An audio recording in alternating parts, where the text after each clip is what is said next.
Our last speaker today is a person who is particularly dear to Uppsala Health Summit, Stefan Swartling Peterson, Professor of Global Health here at Uppsala University, is one of the driving forces behind Uppsala Health Summit, not least with the meeting last year, which was a worldwide without antibiotics, because resistance to antibiotics is another threat that's really threatening and a horrible prospect for the world.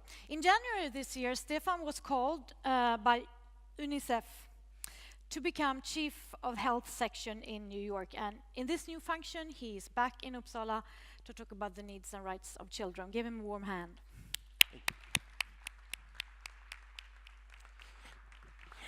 Thank you, Cecilia. You know, I used to be a professor, and a professor is supposed to profess, right? Yeah. I don't get to do that very much now, so I think I'll actually climb up here and profess. Wonderful. Is there a clicker? Now, you know, I moved to America in February, and I spent 8 months. And actually coming back to stay in my own house and stepping on my own weighing scale this week, it was a tremendous revelation. You know why? I gained 2 kilos. Not only do I have to go and sit in meetings and not move, etc., at least 2 to 3 days per week, there's a reception. And you know what happens at receptions. You eat this, you have this drink, you have one drink more, and then there's a lovely sandwich, and then you go home and have dinner again. Furthermore, in Uppsala, I used to bike and I used to climb stairs, etc. But suddenly a meeting is on floor 22. And so it sort of surpassed my limit. So I guess I got the tools here to realize that both my food environment and my physical environment has changed, and it's affecting me. However, not all is hopeless, or maybe it is, because I gain weight. I looked around, and people in America said, "But you look slim." Well, you can actually examine me for yourself. But anyhow, but then I went to my friends in Uganda. You can always trust Uganda. They said, "Stefan, now you look good. You really put on weight." And that illustrated another concept, the anthropology of well-being. What is well-being, etc. So, in fact, I thought I would apply some of these things to this closing today. Now, anyhow, we have some beautiful pictures here. And I think that this conference has highlighted that it's time to take action, and to do so urgently. We know that there are 42 million obese children under the age of 5, overweight or obese in the world. We also know that in Africa, this has increased by more than 50% in the last couple of years. Now, this is worrying. Obviously, it's worrying because of cardiovascular disease, because of cancers and all the ill effects later in life. But it's also serious in many other ways. For instance, NCDs that we talked about. But it's also mental well-being, it's psychological well-being, it's learning, and what have you not. Again, I had a flashback to when I was at school. You know, I was a sturdy child. We didn't say overweight in my family. We said sturdy. And I had very distinct freckles. So my classmates used to call me the freckled sausage, prickig korven. Now, that stuck with me, and was a consequence, on the one hand, of a particularly Swedish skin disorder, freckles, that wanes over a year, but actually obesity, bullying, and that opportunity, those social opportunities also depend on this. Now, it's a bad start in life to be obese, as some of these children. But we've also learned here that it's also an equity issue, both within and between countries in terms of where this obesity burden is happening. And it's on the rise. And as UNICEF, we've traditionally have worked in low and middle income countries. We've dealt with undernutrition, we've dealt with maternal child mortality. But here it's rising, and it's rising very quickly. And we have this double disease burden, which we need to take on. Now, Sanja Nishtar, who, by the way, might be the next Director General of WHO. She's one of 6 candidates. You saw her first. She kicked us off saying that it's a moral issue to take this on. We are custodians of children, we're custodians of human rights, we have to do something. And we have a particular moral obligation to kids who don't necessarily have the same opportunity to choose and make responsible choices as some of us think that we may have. But obesity, as we've discussed, is a huge, multi-generational, complex problem. And it's not insurmountable, though. We've learned here that there are tools to address it. We can tackle it, and increasingly we have more and more tools, and we realize we're not alone. In fact, we're a community. So what can we do? Well, first and foremost, we shouldn't blame individuals. We live in food and physical environment, not just me, but everyone. And blaming individuals is not going to get us there. We shouldn't blame this Mexican girl picking her chips. It's not individual choice, it's food and healthy environments. And we all depend on those environments. You heard my example in the beginning, and most of us succumb to that. And even in this meeting, I'm afraid I've been eating too many of those nice sandwiches and bites we've been getting. Although it's been better than the average meeting, I must say. So thank you, Uppsala Health Summit. Now, how can we moderate? How can we change these food and physical environments? Well, as UNICEF, we've been engaged in food labeling. We've heard more about food labeling. We've studied this in Latin America. We found that there is some impact in helping consumers making educated choices. We've worked with Stanford University, also looking at how school messaging can help influence behaviors both inside and outside campus. Now, fundamentally, though, we all need to play a part in making a healthy environment. Healthy food and healthy environment. There are many roles we can play. We heard government, Swedish government yesterday. Government has a big role, obviously. One, because, again, children may not be in a position to make those informed choices. Parents may not have access to accurate information. And even when parents have the information, because of food pricing, food availability, they may not be in a position to actually address this. So, government can actually work on structural changes. They can regulate the environment that we're in, as we've heard many issues about concerns and propositions about regulation, taxation, creating a level playing field, incentivizing, etc. Government can change physical environment, and government can address big food.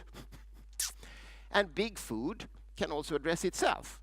These are many well-known food labels, and if you actually look at who owns whom, it boils down to about 10 big food companies in the world. Now, big food influence quite a lot of our food environment, obviously. Government can work with them, but big food, and we, can also work with the food and beverage industry to change the way they go about things. Which kind of products are being developed? How are they marketed? Which kind of industry standards do we actually push out there? And ultimately, I think we should reach a level where it makes good business to be making healthy food. I mean, these days we don't argue with fuel-efficient cars, do we? Detroit used to argue quite a lot with fuel-efficient cars to their own detriment. Can we recreate that situation whereby actually it's in industry's best interest to be at the forefront of this and actually get to healthy foods? Consumers, obviously, such as ourselves, can also demand these foods. However, many of us in this room can probably empower the consumers to be able to better exercise these choices through labeling and other ways of exercising consumer power. We also need to work collectively on changing social norms. Now, if my Ugandan friends think that I really look good, how do we start changing norms so that, yeah, people still tell me something nice, but maybe not about my weight gain, isn't it? How do we reach there? presumably through school, youth culture, and other things, is one way to set such norms. However, with the risk of stigmatizing, as we've also heard today. So, in short, we need actions on healthy foods, on the environment, to impact obesity early in life. Now, looking at a life cycle approach to tackling obesity, as we know, the best thing you ought to do is to choose your mother right, isn't it? If you want to really avoid these issues. So, given that children and fetuses are not yet empowered to choose their mother, we need to start even before pregnancy to work on healthy women becoming pregnant, a healthy pregnancy, and carry on through school age, adolescent, etc. Why? Well, because that's how you can really make a change to the next generation, as we heard, so as not perpetuate this problem into the next generation. We need to work on kids early. I must say I admire all of you in Friskis and Svettis, but I think actually the kids here they really had the upper edge a bit. Start early, because you form standards and behaviors and norms early on in life. We also need to re-examine some of the things we're doing through an obesity prevention lens. We're already doing antenatal care. We're already doing breastfeeding. We're already doing all sorts of interventions that actually can serve also obesity prevention. I think we need to revisit those interventions and assess them through a child obesity prevention lens to see whether we can actually get more out of those same interventions that we're already doing, which is obviously a message also to my overburdened health officers. When I talk about NCDs, they say, no, Stefan, not another thing. But I say, it's the same stuff you're doing already in many times. And look at it also through the obesity prevention lens. Now, I'm now as a loyal international civil servant, and my big boss is the Secretary General of the United Nations, and I think we get a new one. Is it tomorrow? He will be appointed. At any rate, the previous, or the current rather, he will be named tomorrow, but we still have Ban Ki-moon. And Ban Ki-moon's great parting gift is a big strategy called Every Woman, Every Child. I don't know if you've seen it. It makes it's actually the health and environment strategy for the Sustainable Development Goal era. And what it does is to take multi-sectoral action and put it at the forefront of what we do. And it does so under the banner of survive, thrive, and transform. And I think this meeting has been about thriving and transforming, and how we can do this. And obviously, it is not through a single health service intervention, it's through a multi-sectoral approach. Foremost, I think we've talked a lot about here, the education sector and the role that schools can play, pre-kindergarten, kindergarten, university, etc., in setting norms. And in the schools, I think we're particularly interested in the girls, as usual. We always burden the girls with not just keeping order in school, but also doing this. Now, we need data and evidence. We are moving into, in some ways, uncharted territory. We need to set up new interventions and make sure that we can evaluate them. We've discussed this. It has come back throughout the conference, I've heard.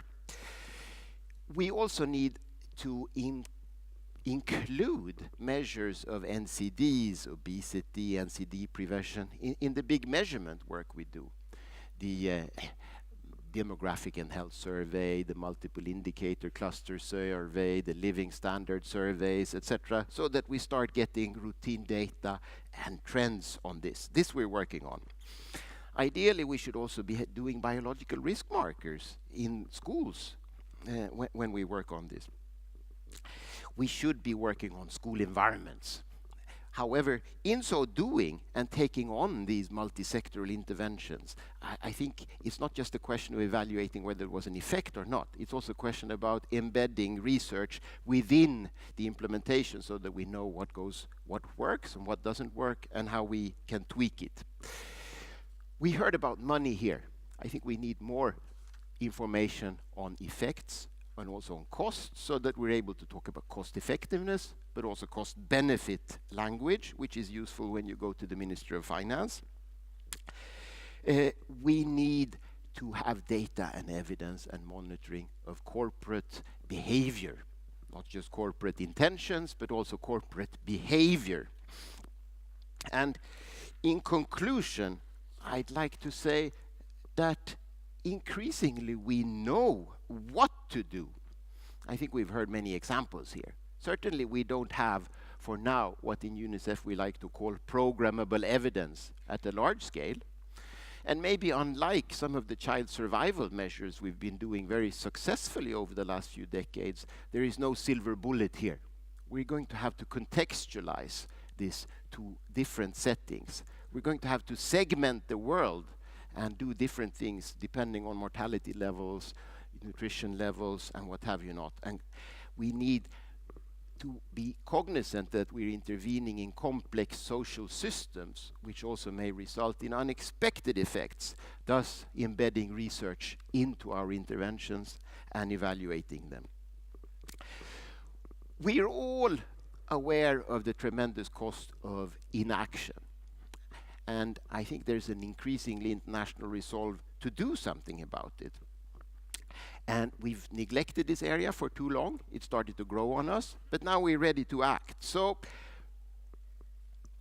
I know that next, Cecilia, you'll take us into a session on what to do next. Now, I'd like to pledge, though, that for myself, reflecting on my problem that I started with, I've concluded, both at an individual now and at the systems level interventions, that one, I will promote standing and moving meetings.